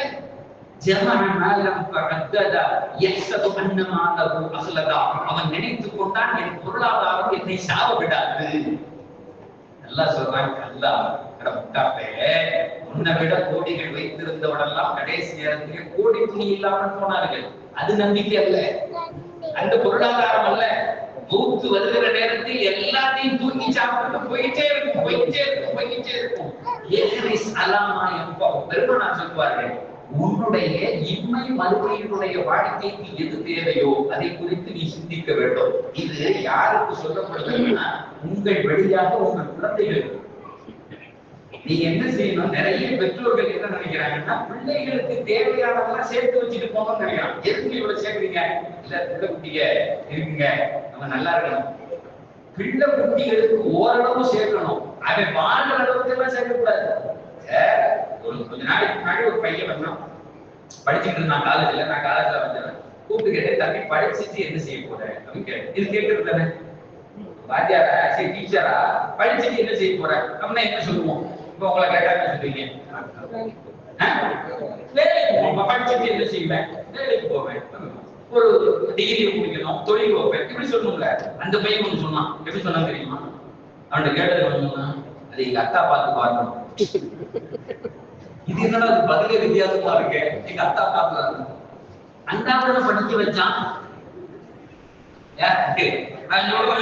அந்தாலும் விருப்பப்பட்டு கூட ஜமாத்து காலத்தில் படித்து படிக்க வேண்டாம். நான் என்ன செய்யறது? வேலையே அந்தாலே வாங்கி கொடுப்போம். ஒரு காலமா இருந்துச்சு விட்டுருவாங்க பிள்ளைகளை.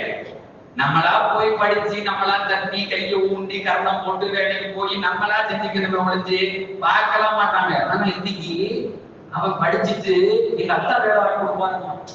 இப்ப பேசுற பிள்ளைகளுடைய ட்ரெண்டே வித்தியாசமா இருக்கு. அதை நம்ம புரிஞ்சுக்கவே முடியல. வித்தியாசமா பேசலாம். அவன் பேசுற நீங்க உங்க பிள்ளைகள் பேரன் பேசி பேசுறத உங்களால அவ்வளவு சீக்கிரம் புரியவே முடியாது. என்னடா சொல்லுவாங்க ப்ரோ, அன்னைக்கு ப்ரோ அப்படின்னு என்ன ரொம்ப நாளா புரியவே இல்லை. என்ன ஒரு பையனை கூப்பிட்டு காலேஜ்ல ஒரு பையன் வேலைக்கு போயிட்டான். படிச்சு முடிச்சுட்டு வேலைக்கு போயிட்டு வந்திருக்கான் சொல்றதுக்காக வேண்டி. அந்த உடனே வந்து நின்று இருக்கான். வேற டிபார்ட்மெண்ட் என்ன பார்க்க முடியாது. என்னப்பா நல்லா இருக்கல வேலை கிடைச்சா கிடைக்கும், சம்பளம்லாம் நல்லா இருக்கு சார், கல்யாணம் எப்படான்னு கேட்டேன்.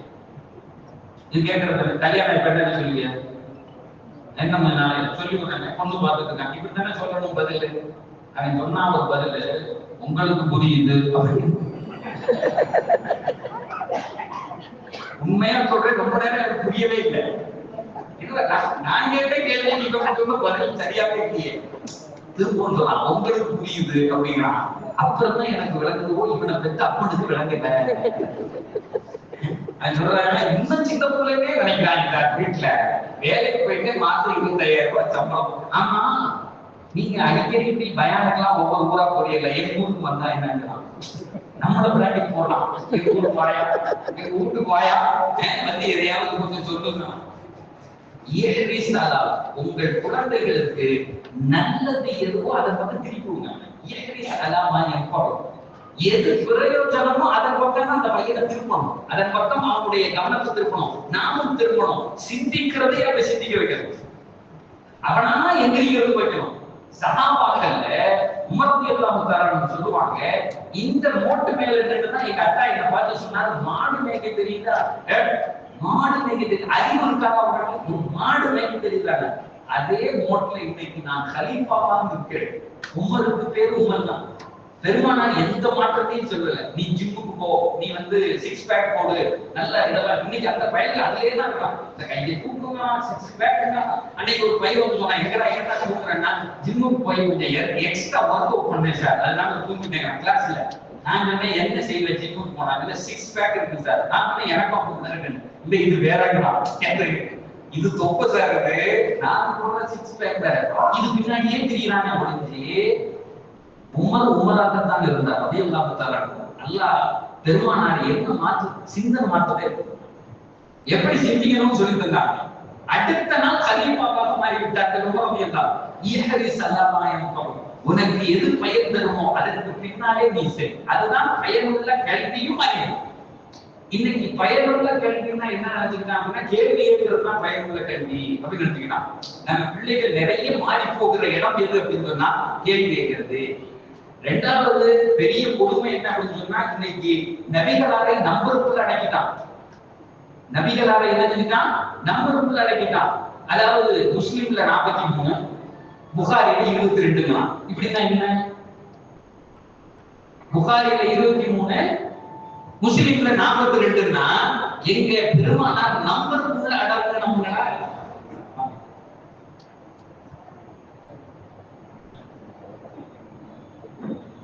அப்போ பெருமானாருடைய ஹதீசுகளை காலம் காலமாக சொல்லப்பட்டது அப்படின்னு சொன்னா, அந்த ஹதீசுகள்ல ஒரு மொழி சொல்லிட்டு ரசூலுல்லாஹ் அடுத்து சொன்னாங்க, அல்லாஹ்வை கொண்டு உதவி தேவை, நல்லதை யோசிக்கணும். முதல் செய்தி என்ன அப்படின்னா, நம்ம பிள்ளைகளுக்கு இந்த இடத்துல சொல்ல வேண்டிய செய்தி நல்லதை குறித்து யோசிக்க வைக்கணும். என்னெல்லாம் நல்லது. இன்னைக்கு அப்படியே திருப்பி எங்க பெருமானார் காலத்துக்கு போறதுதான் நல்லது. பெருமானார் காலத்துக்கு போனா என்ன நல்லது, அங்க என்ன நடந்துச்சு? நாயகம் ஸல்லல்லாஹு அலைஹி வஸல்லம் முதல்ல சொல்லி தந்தது என்ன தெரியுமா? கியாமத்தை குறித்து சொல்லி தந்தார். ஆயத்துகள் முழுக்க மக்காவில வெறும் கியாமத்தை பற்றியே பேசியது. ஒரு முஸ்லிமினுடைய அசல் நோக்கம், அவருடைய பார்வை, அவருடைய ஆப்ஜெக்ட், அவருடைய குறிக்கோள் மறுமை மட்டுமே. அவன் செய்கிற செயல்கள், அவன் செய்கிற செயல்பாடுகள், அவனுடைய பொருளாதாரம், அவன் சேர்ப்பது, வாழ்வது, அவனுடைய அடுத்த அடி மறுமையாக இருக்க வேண்டும். இதைத்தான் எங்க பெருமானார் சொல்லி தந்தார். இதை எங்க பிள்ளைகளுக்கு நல்லா கேட்பான். மறுமையை பொய்ப்பிப்பவனை நீங்கள் பார்த்திருக்கிறீர்களா? அரைத்தல்லது யுகத்தி குபித்தி பதாலிகல்லதி எதிர்ப்புல் எதி. அவன் யார் தெரியுமா? அனாதைகளை விரட்டுவான். நல்லா சொல்றான். மறுமையை பொய்ப்பிப்பானா? மறுமையெல்லாம் ஒண்ணு இல்லையா, ஜாலியா அப்படி இல்ல. அனாதைகளை விரட்டுபவன், மறுமையை பொய்ப்பிப்பவன். எதிர்கொள்ளு காசை செலவு பண்ண மாட்டான். அதை சேர்த்து சேர்த்து வச்சு நம்ம வாழ்ந்துடலாம் நினைப்பான். எத்தனையோ பேருக்கு அந்த பொருளாதாரம் தங்களுடைய கடைசி காலத்தில் பயனளிப்பது மட்டுமல்ல, பிள்ளைகள் ரோட்ல வரும். நீ நடக்கடா இல்லையா, நீ நடக்கடா இல்லையா, காசுகள் பூரா பிள்ளைகள் மதிக்கவே மாட்டான், போராடினான். ஏன்? அந்த சின்ன குழந்தைகள் விஷயத்தில் நீங்கள் எப்படி நடந்தீர்கள்? நீங்கள் ரசூலுல்லாஹ் சொல்லுவாங்க, அக்ரிமு அவுலாதக்கும் ஸல்லல்லாஹு அலைஹி வஸல்லம், அக்ரிமு அவுலாதக்கும், ஆனர் யுவர் சில்ட்ரன். உங்க பிள்ளைகளை முதலில் நீங்கள் மதித்து பழகுங்கள். நிறைய பேர் பிள்ளைகளை மதிக்கிறது இல்லை. பிள்ளைகளை என்ன செய்யறாங்கன்னு சொன்னா, ஒழுங்கா படிக்கல அப்படின்னு சொன்னா, அந்த வீட்டுல உள்ள பையன் எப்படி படிக்கிறான் பாரு, அவன் அதை வாங்கி குடி அப்படின்னு விட்டியது. யார பெத்த பிள்ளைங்க இப்படி பேசலாமா, இப்படி பேசலாமா? பெருமானார் ஆண்டரை விட்டு உங்க பிள்ளையை நீங்க முத்தம் போடுங்க, உங்க பிள்ளைகளை நீங்க கொஞ்சுங்கள். ஒரு சனாவி, ஒரு அராபி வந்தார், வந்து சொன்னார், யாரும் சொல்லல, எந்த பேர பிள்ளையை முத்தம் போட்டுட்டு இருக்கீங்க? உங்களுக்கு ஆண்மை இருக்கிறதா, நீங்க என்ன ஆண்மையுடையவரா? ஆண்பிள்ளை எப்படி முத்தம் போடுவோம் அப்படின்னு கேட்கிறாரு. எங்க நான் சொல்லாத சின்னம்மாவும் சொன்னாங்க, என்னைய இப்படி ஒரு கேள்வி கேட்டேன், அல்ல ராமத்தே வைக்கலையா? முத்தம் போடுதல் அப்படிங்கிறதும் கொஞ்சுதல் அப்படிங்கிறதும் பிள்ளைகளை சீராட்டுதல், பாராட்டுதல், அது என்ன அடையாளம்? அது நபியினுடைய சுண்ணத்தல்லவா? அன்னையிலிருந்து ஆரம்பிச்சு இன்னைக்கு வரையும் அரபு நாடுகளுக்கு போனீங்க அப்படின்னு சொன்னா, பிள்ளைகள் ஒரு நாளைக்கு 1000 முத்தம் போடுறாங்க அரபுகள். அப்படி தூக்கி தூக்கி தூக்கிட்டு நம்ம கூட அடிப்போம். ஆனால் அரபுகள் குழந்தைகளை அடிக்க மாட்டாங்க, தொடவே மாட்டான் பிள்ளைகளை தூக்கி. அவன் எந்த சேட்டம் ஏன்னா, அன்னைக்கு மதீனத்து பள்ளியிலே அவருக்கு பேசிய பெருமானாரின் வார்த்தை, அந்த பிள்ளைகளை முத்தமிடுங்கள், அவர்களை கொண்டாடுங்கள். ஏன்னா எதிர்காலம் அவர்கள் தான். எந்த பள்ளியினுடைய கடைசி சத்தமை பிள்ளைகளின் சத்தம் இல்லையோ, நாளைக்கு அந்த பள்ளியில தொழுவதற்காக இருக்க மாட்டான், தொழுவதற்காக. அதனால பிள்ளைகளை சரி, அந்த பிள்ளை அப்படியே சேட்டை பண்ணாம அப்படி இல்லையா, அப்படியேவா தெரிய போறான்.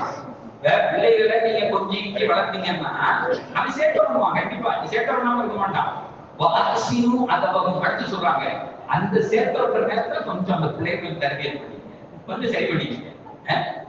அரபு நாட்டுல பிள்ளைகளை அடிப்பது குற்றம், பிள்ளைகளை அடிப்பது குற்றம். நான் சில இடத்துக்கு போனா சொல்றது, ஒரு தடவை துபாயில நான் இருக்கும்போது நடந்து, ஒரு பாகிஸ்தானி நான் பிள்ளை அடிக்கிறார். அந்த பையன் காலையில அடி வாங்க, பாகிஸ்தான்ல எப்படி பால் காகிறதுக்கு பத்தூஸ் அதெல்லாம் ஒரு ஏசிய தோல்ல தூக்கி வச்சு 3 மாடி ஏறுவோம். ஏசி இருக்குல்ல, அது தோல்ல தூக்கி வச்சுக்கிட்டு நம்மளால அந்த விண்டோ ஏசியை நகட்ட கூட முடியாது. இங்க ஏறிய 3 மாடி அப்படியே ஏறுவாங்க. அந்த அளவுக்கு நல்ல வலுவான ஆளுங்க, நல்ல 2 சார். அந்த பையன் ஓடு கட்டிக்கிட்டே வெளியே முடியாது. போலீஸ் ஜீப் வந்துருச்சு, நடந்தது. போலீஸ் வந்தவொடனே டக்கு நிப்பாட்டிட்டான். பையன் உயர்ந்தவொடனே என்னன்னு கேட்கலாம். அப்பா அடிக்கிறாரு, அப்பா வந்து உள்ள உட்கார கூப்பிட்டு போயிட்டான் ஜெயிலுக்கு. நேரம் போலீஸ் எடுத்துட்டா உள்ள. அந்த அம்மா சமைச்சுக்கிட்டு இருக்கு, வீட்டுக்காரி சமைச்சுக்கிட்டு இருக்கு. சமைச்சு எல்லாம் நாசமா வச்சுக்கிட்டு உங்க அர்த்தம் என்னன்னா, என்ன அடிச்சா போலீஸ் கூப்பிட்டு போயிட்டாங்க. அவனுக்கு ஒரே சந்தோஷம், போடுறாங்க கூப்பிட்டு போயிட்டாரு. இந்த அம்மா எதிரா கூப்பிட்டு போயிட்டாருன்னு பூரா நாசாவை மூடி வச்சுட்டு புக்கா தூக்கி போட்டு போலீஸ் ஸ்டேஷனுக்கு ஓடுது. ஓடுன உடனே அங்க போய் பார்த்தா உள்ள லாக்அப்ல உட்காந்து, மாப்பிள்ள லாக்அப்ல காலையில உட்காந்துருக்காரு. உட்கார்ந்த உடனே இந்த அம்மா சொல்லுது, எதுக்குமா வந்தாங்க? இல்ல என் வீட்டுக்காரர் எதுக்கு கூட்டு வந்து இவரா போலீஸ் இவரா? ஆமா இந்த அளவுக்கு எப்படி வந்த, இந்த ரூல்ஸ் இல்ல இருக்காங்க. உடனே இந்த அம்மா சொல்லிருக்கு, எனக்கு மட்டும் தெரிஞ்சவங்க உனக்கு தெரிஞ்ச யோசிச்சாகும். ஏன்னா அவங்களுக்கு அப்பதானே பெரிய சந்தோஷம், கேட்க முடியாது. கேட்டாங்க ரூல்ஸ் எல்லாம் இருந்தாங்க, அவர் நல்லவர் தாங்க, அவர் விட்டுருங்க. உடனே அவன் சொல்லியிருக்கான், போலீஸ் விட முடியாது, இவரை கூட்டிட்டு போய் டாக்டர்கிட்ட செக் பண்ணி இந்த ஆள் ரூல்ஸ் இல்லைன்னு சர்டிபிகேட் வாங்கினாதான் முடிவு இருக்கான். ஐயோ காலையிலே ஏன் வப்பு பையனை அடிக்கிறான். டாக்டர் சொல்லியிருக்கான், பையனை எவனாவது அடிப்பானா, ரூல்ஸ் தான் அடிப்பான். அந்த பையனை அடிச்சதுனால தூக்கிட்டு வந்து உள்ள உட்காரப்பான். மெடிக்கல் சர்டிபிகேட் வாங்கிட்டு தான் சார் விட்டான். Medical certificate he is fit அப்படின்னு சொல்லிட்டு டாக்டர் கையெழுத்து போட்டவங்க அந்த பிள்ளையை விட்டான். இப்ப பாருங்க, 1500 வருஷத்துக்கு முன்னாடி முத்தம் போடுறவன் ஆம்பளையான்னு கேட்டதுக்கு இன்றைக்கு அரபுலகத்துல எப்படி இருக்கு பாருங்க. பிள்ளைகளை ஏர்போர்ட்ல வந்து நிக்கிறேன், இந்தியா வர்றதுக்காக வேண்டி. அங்க இந்த இதுல சர்வம், அந்த ஏர்போர்ட், துபாய் ஏர்போர்ட் எப்படி இருக்கு, இன்டர்நேஷனல் ஏர்போர்ட், செருப்புல சர்வம் சரிக்கிட்டே போறான். அப்புறம் அங்கிருந்து சர்வம் சரிக்கிட்டே போறான்.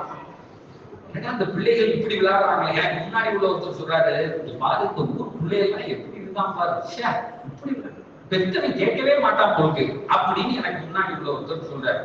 நான் சும்மா இல்லாம சொன்னேன், இந்த ஊர்ல யாருன்னா கேட்க முடியாதுன்னா, கேட்டா போலீஸ் போட்டு போய் உள்ள வச்சிருப்பான்னு. நான் முன்னாடி யார் நிக்கிறான்னு தெரியல, ஏன் அந்த இந்தியாவுக்கு வர்றதுக்கு நீங்க உடனே அந்த கேட்டு திருப்பி பார்த்துட்டு என்ன சொன்னீங்க அப்படின்னாரு. அப்புறம் தான் பாக்குறேன், அந்த லியோனி இந்த பட்டிமன்றத்தெல்லாம் பேசுறாரு, அவரே இருக்காரு, சரிக்கிட்டு பாக்குறாரு, இங்க பயிருக்கு எப்படி போலாம் பாரு அப்படிங்கிறாரு. நான் சொன்னேன், இங்கெல்லாம் அடிக்க முடியாது, வா என்ன சொன்னீங்கன்னா, இங்கெல்லாம் பிள்ளைகளை தொடவே கூடாதுங்க, வேண்டா சொல்லலாம் விளாட்டாதான்னு அப்படின்னு எதுவும் செஞ்சுட்டா போலீஸ் உள்ள கூப்பிட்டு போயிடுவான்னு.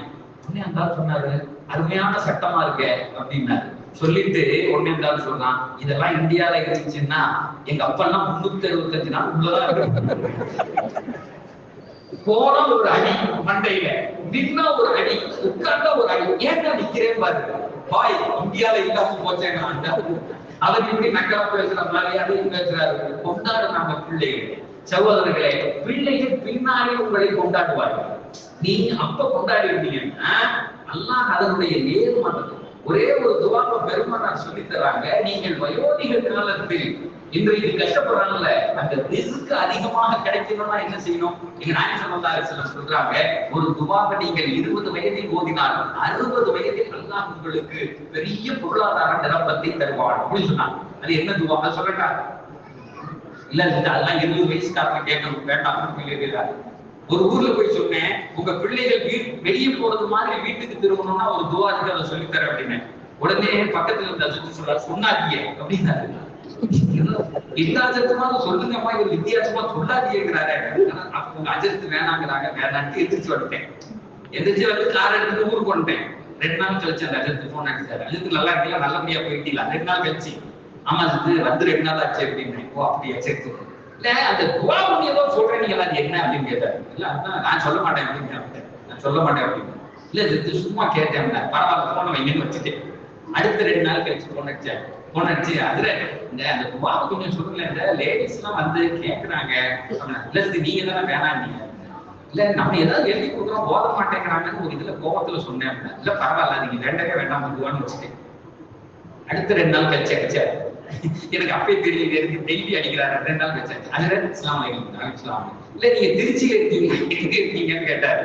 நான் சொல்லி காலேஜ்ல இருக்கேன், ஒரு 2 மணி நேரத்துல அங்க வரவேன். நான் எதுக்குங்க அந்த துவாவை எழுதுட்டான் ஏங்கிறது நீங்க சொல்லவே மாட்டேங்கிறீங்க. கடற்காரி மாதிரி வெளியே வந்து நிக்கிறாங்க, கொண்டாட்டி ஒரு பேச்ச அதான் சொல்றேன்னா உங்காலியே வேணான்னாரு.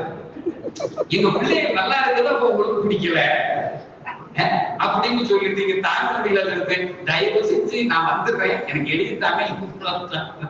அந்த மாதிரி இல்லைன்னும் போது அது இன்னும் கொஞ்சம்.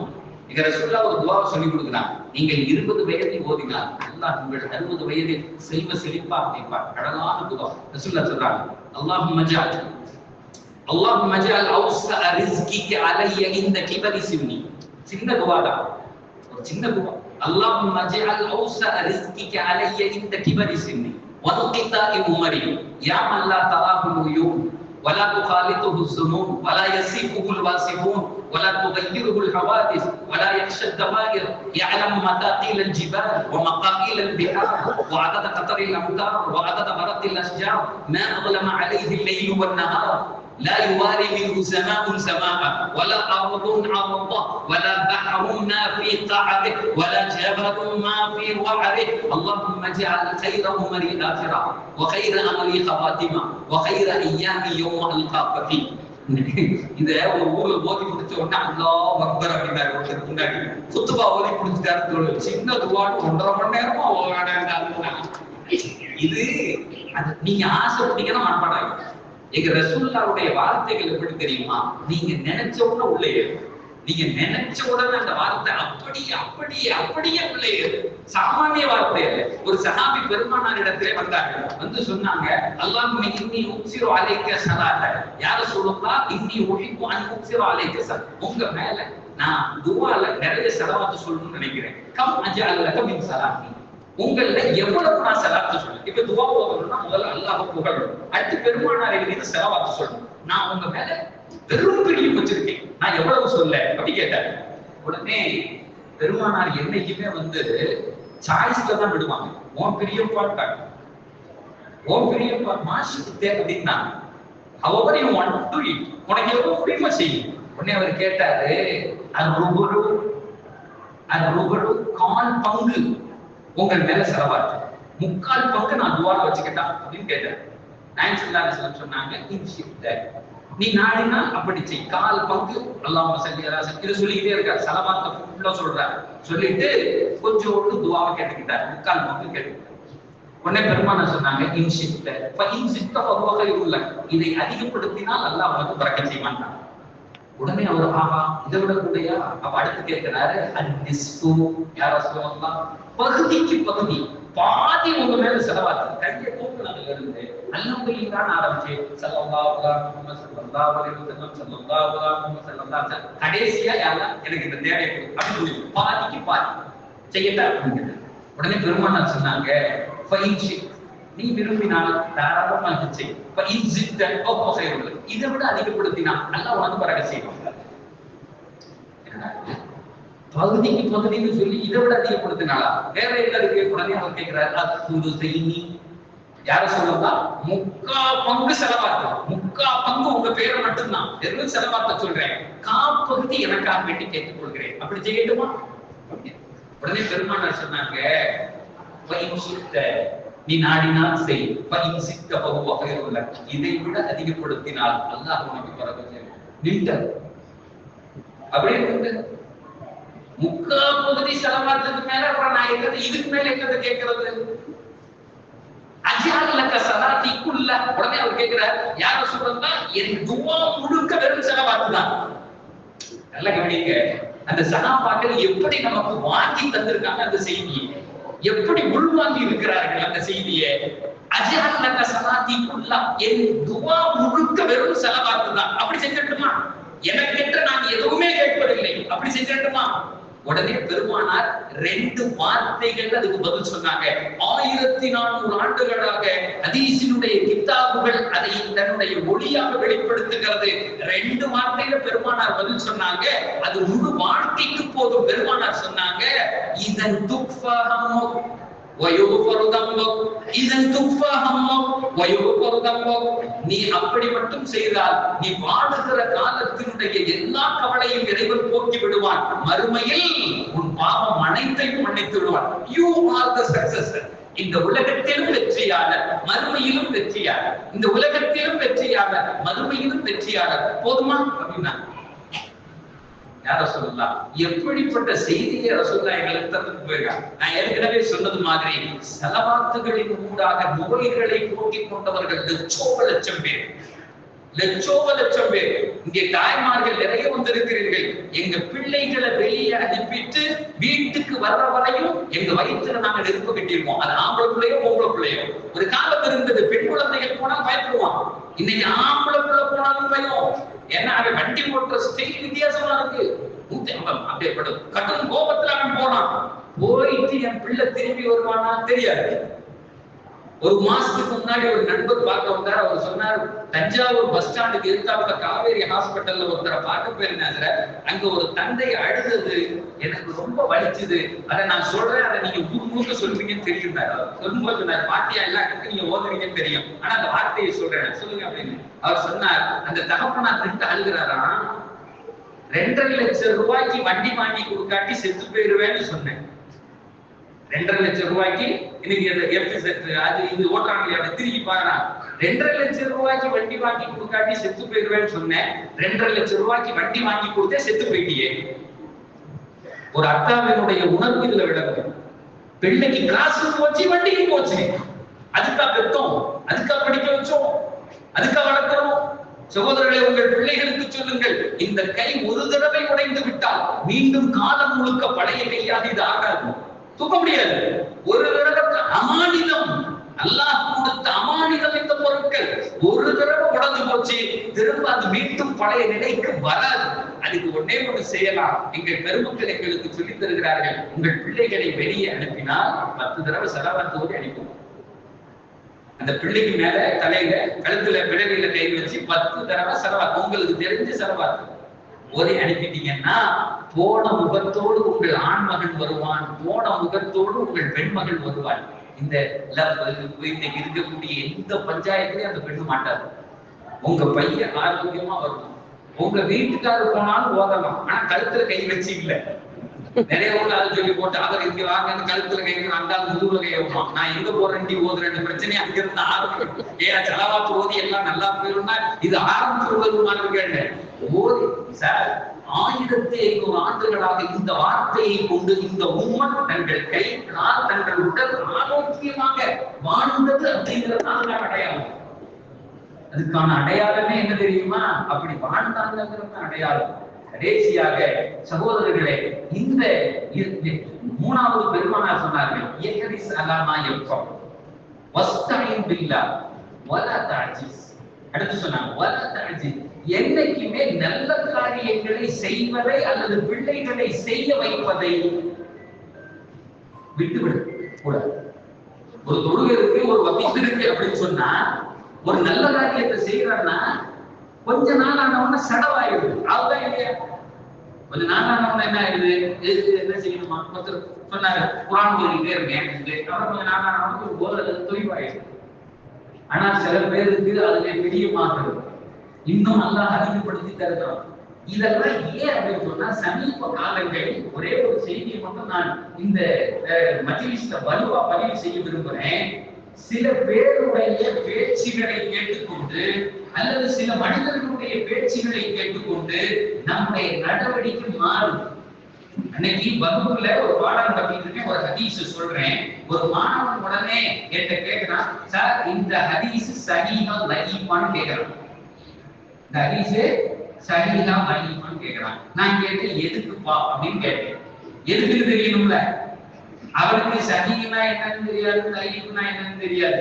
ஆனா அந்த பையன் கேட்கிறான், எதுக்குப்பா கேட்கிற அப்படின்னு கேட்டா அவன் சொல்றான், நிறைய பேர் அஜர்குமார்கள் லைஃபா அச்சுகாங்க அன்னைக்கு அப்படின்னா அப்படின்னு கேட்டேன். அதெல்லாம் செய்யக்கூடாதான், சஹீஹா இருந்தா மட்டும்தான் செய்யணுமான்னு. அவன் மண்டையில எப்படி ஏற்றிருக்காங்க, அவனுக்கு ஹதீஸ்னா என்னன்னே தெரியாது.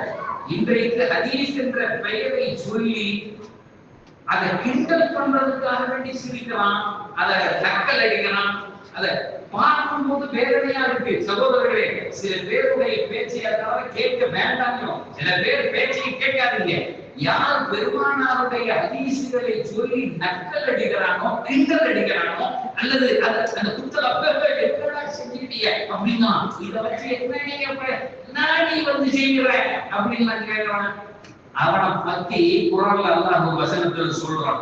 என்ன அழகா சொல்றான்னு இதுல நீங்க பாருங்களேன். அதாவது யஹ்தருல் முனாஃபிகூன அன் துனஸில அலைஹிம் சூரத்துன் துனபிஹும் பிமா ஃபீ குலூபிஹிம் குல் இஸ்தஹ்சிஉ இன்னல்லாஹ முக்ரிஜும் மா தஹதரூன்.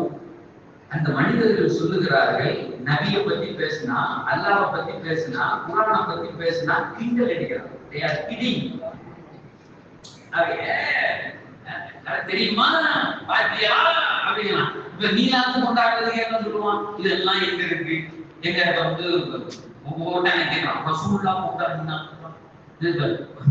இது சஹாபாக்கள் கொண்டாடு. ஒரு அஜர்த்து சொன்னாங்க, எங்களுக்கே ஜர்காவுல இருக்கு. நான் சொன்னேன் ரசூலுல்லாஹ் கொண்டாடுறதுனால நம்மளால கொண்டாட முடியாதுங்க அப்படின்னு. ஏன் அப்படின்னு கேட்டா, டெய்லி காலையில எழுந்திரிச்சோட ரசூலுல்லாஹ்ட்ட வந்து சஹாபாக்கள் சொல்லுவாங்க, இதாக்க ஹபீபு உம்மி யா ரசூலல்லாஹ், என் தாயும் தந்தையும் உங்கள் காலுக்கு அர்ப்பணம்னாங்க. நீ கொண்டாட முடியுமான்னு மீளாத இந்த வார்த்தையை நீங்க சொல்ல முடியுமா? என் தாயும் தந்தையும் உங்களுக்கு அர்ப்பணம். ஒரு ஹதீஸ்ல வந்து ஒருத்தர் வர்றார், பெருமானாரை பார்க்கிறதுக்கு, கேட்காதீங்க பேச்சுன்னு காதுல பஞ்ச திணிச்சுட்டா அந்த மனுஷன் வந்தார். மக்காவில 3 தடவை தவாப் செய்யறார். பெருமானாருடைய குர்ஆன் ஓதுறதை கேட்டார். 4வது ரவுண்ட்ல வந்து கால்ல விழுந்தார். ஹதீஸ்ல இருக்கிறது துபைரு தௌசி என்கிற அந்த காலத்தில் ஏஆர் ரஹ்மான் அவர் பாடுவார், பாட்டுகளை எழுதுவார். அவர் எழுதுறதை கேட்கறதுக்கு அப்படியே கிடப்பான், தவம் கிடப்பான். அந்த மனிதர் வந்து பெருமானாரினுடைய காலிலே விழுந்து இப்படி வரலாறு சொல்லுகிறது, காலை முத்தினார், கையை முத்தினார், நெத்தியை முத்தினார். என்ன பேசுன என்ன பேசுன என்ன பேசுன என்ன பேசுன என்ன பேசுன என்ன இப்படி சொல்லிட்டே இருக்காரு. என்ன ஹதீஸ்ல வருது. சில வரலாறுல சூரத்து தாகாவை எம்பெருமானார் படிக்கிறார்கள். அந்த அல்லாஹ்வுடைய வேத வசனங்களை கேட்ட உடனே அவர் முஸ்லிம் இல்ல, அவர் பெரும்பாடகர், நானே கவிஞர், நீ என்னடா என்ன இவர் திருப்புவார்கள் காலில் கஞ்சு தூக்கி எடுத்துட்டு வந்து உட்கார்ந்து தாகா அப்படின்னு ஒண்ணு ஆகா நானே இதை இருக்கிறதை சுழற்றி எடுக்கும் சாட்டைய சாமானியமான ஒரு ஒளி. எம்பெருமானார் சொல்வார்கள், மன் தரல் குர்ஆன பகதி இஸ்ததரஜன்னு வலைன ஜம்பை கைர அன்னஹு காயிமுமா இலை.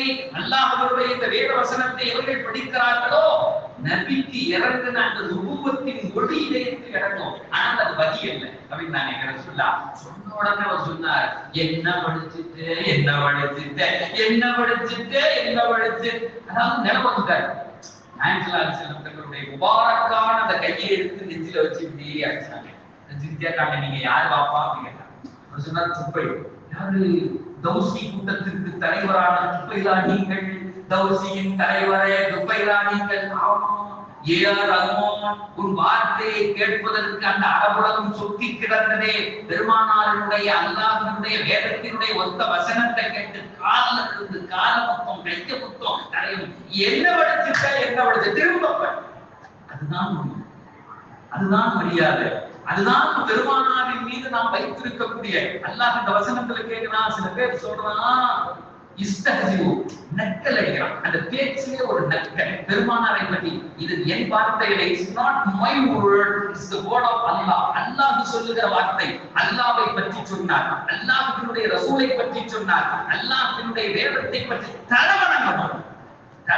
முதல் வார்த்தை, நான் அதை ஏற்றுக்கொள்ளுகிறேன், நான் அதை ஒத்துக்கொள்ளுகிறேன். எங்கள் ரசூல் சொன்ன வார்த்தை எது? புனிதமிக்க வார்த்தை எது? ஒளிமிக்க வார்த்தை எது?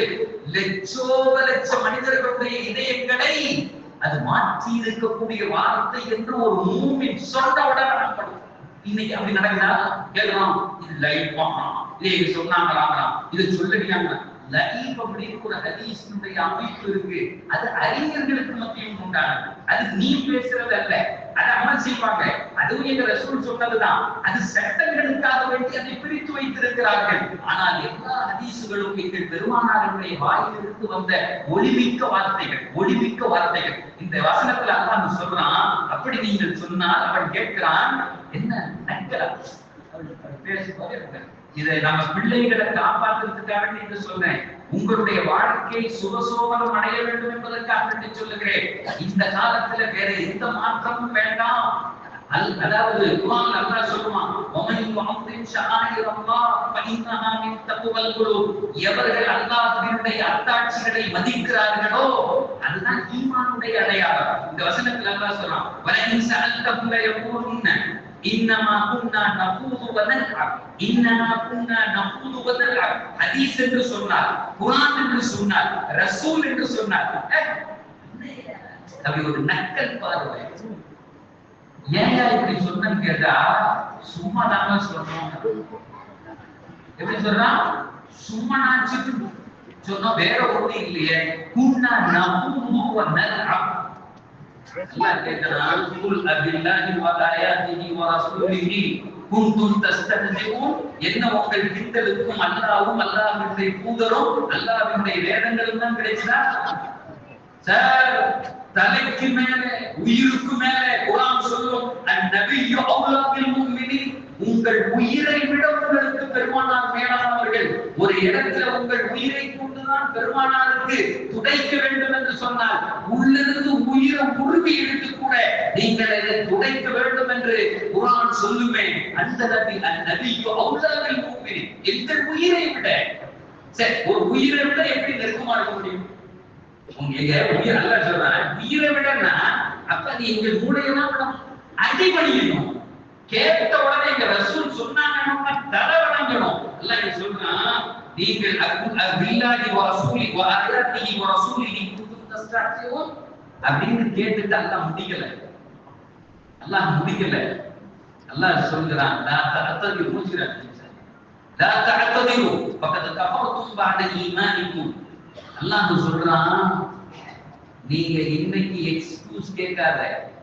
ஹதீஸ்களை கேவலமா பேசிட்டு நக்கல் அடிச்சிட்டு நீங்க நிறைய பேர் செய்யறாங்க. சஹாபாக்கள் உங்களோட செஞ்சோரோ அவர் செஞ்சாரோ அப்படிலாம் கேட்கறாங்க இல்லையா? கொடூரமான கேள்விகள். அப்படிலாம் பேசக்கூடாதுங்கிறது அல்லாஹ் வழிவகை சொல்லுகிறார். என்ன சொல்றான்? லா தஅத்ததிரு, don't excuse today, don't say sorry today. இன்னைக்கு வந்து தெரியாம சொல்லிட்டோம் கேட்காதங்க. அல்லாஹ் லா தஅதிது ஃபகத் கஃபர்தும் பஅத ஈமானிக்கும், ஈமான் கொண்ட பின்னால் நீங்கள் மறுப்பு தெரிவித்து காஃபிர்களாக மாறி போனீர்கள். என்ன மறுப்பு? அல்லாஹ்வுடைய நபிய வேதத்தை அல்லாஹ்வை கிண்டல் செய்யறது ஈமான் கொண்ட பின்னால் காஃபிராக மாறி போனீர்கள். சொல்லிவிட்டு அல்லாஹ் சொல்றான், இன்னஹு அன் தாயிபத்தின் மின்ஹும் நுஅத்திபு தாயிபத்தன் பிஅன்னஹும் கானூ முஜ்ரிமீன். சில பேரை நாம் மன்னித்தாலும் பல பேரை நாம் தண்டிப்போம். ஏன்னா அல்லாஹ்வையும் அல்லாஹ்வுடைய தூதரையும் ஹதீஸ்களையும் வேதங்களையும் நக்கல் பண்றான்ல, சும்மா சொன்னோம் அப்படின்னு அப்புறமா சொல்றான்ல, நாங்கள் தெரியாமல் இதுவரை ஹதீஸ் இப்படி சொல்லிட்டோம், எங்களுக்கு இன்னைக்கு தான் புரிஞ்சு சொல்றாங்கல்ல. இப்படிப்பட்டவர்களை அவர்கள் தௌபா செய்தாலும் நாம் மன்னிக்க மாட்டோம். அன்னஹும் முஜ்ரிம், ஏன்னா அவர்கள் பாவிகள், அளவு கடந்த வார்த்தையை பேசியவர்கள், அப்படி எல்லாம் பேசக்கூடாது அப்படின்னு சொல்லிட்டு அல்லாஹ் தஆலா இந்த ஆயத்திலே கர்மபூர்வமான ஒரு எச்சரிக்கையை கொடுக்கிறார். சகோதரர்களே, இந்த நேரத்தில் நாம் செய்ய வேண்டியது நம்முடைய பிள்ளைகளுக்கு மறுமையை அறிமுகப்படுத்துவது. இரண்டாவது, அல்லாஹ்னா யாரு, ரசூலுல்லாஹ் யாரு, பிரியத்தை ஏற்படுத்துறது. முதல்ல முகப்பத் அந்த பிள்ளைகளுக்கு சொல்லித்தர, சின்ன வயசுல இருந்து. எப்படி சஹாபாக்கள் அரபுகள் தடுத்துச்சுன்னா பெருமானார் பேரை சொல்லுவாங்களோ, யாரை கூப்பிடுறதுன்னு அவங்க சொல்லுவாங்களோ, நம்ம பிள்ளைகளுக்கு அதே மாதிரி அதை சொல்லி தரணும். இதை சொல்லி தந்தாலே போதும், அவர்களுடைய இன்மை மறுமையுடைய வாழ்க்கை ஒளி பெற்றதாக ஆகும். வேற இன்னைக்கு பெரிய தேவை ஒன்னையும் பார்த்து செய்ய முடியாது. இன்னைக்கு எல்லாம் கடந்து போய் ட்ரக் அடித்து போன் அடித்து, முன்னாடி ஒரு காலத்துல வெறும் ட்ரக் அடித்து போன் அடித்து திருச்சியில சென்று வந்துருச்சு. அந்த பையன் கையா அடிக்கிட்டே இருக்கான். அவனை கொண்டு போய் வச்சு அவனுக்கு ட்ரீட்மெண்ட் கொடுக்குறான். ஒன்னையும் பார்க்க முடியாது. நாம் செய்ய வேண்டிய வேலை அல்லாஹ்வோடும் அல்லாஹ்வுடைய தூதரோடும் நல்லடியார்களோடும் நாம் பிள்ளைகளை சேர்த்து வைக்கிற காரியத்தை பண்ணினால் இந்த சமுதாயம் போற டிராக்ல இருந்து மாறி மீண்டும் மதீனாவை நோக்கி பயணங்கள் துவங்கும் என்பதை எந்த விதமான சந்தேகமும் இல்லை. இந்த ஒரு நல்ல நிகழ்ச்சியை ஏற்பாடு செய்து அதன் வழியாக காலையிலிருந்து எம்பெருமானாரை குறித்தோம்.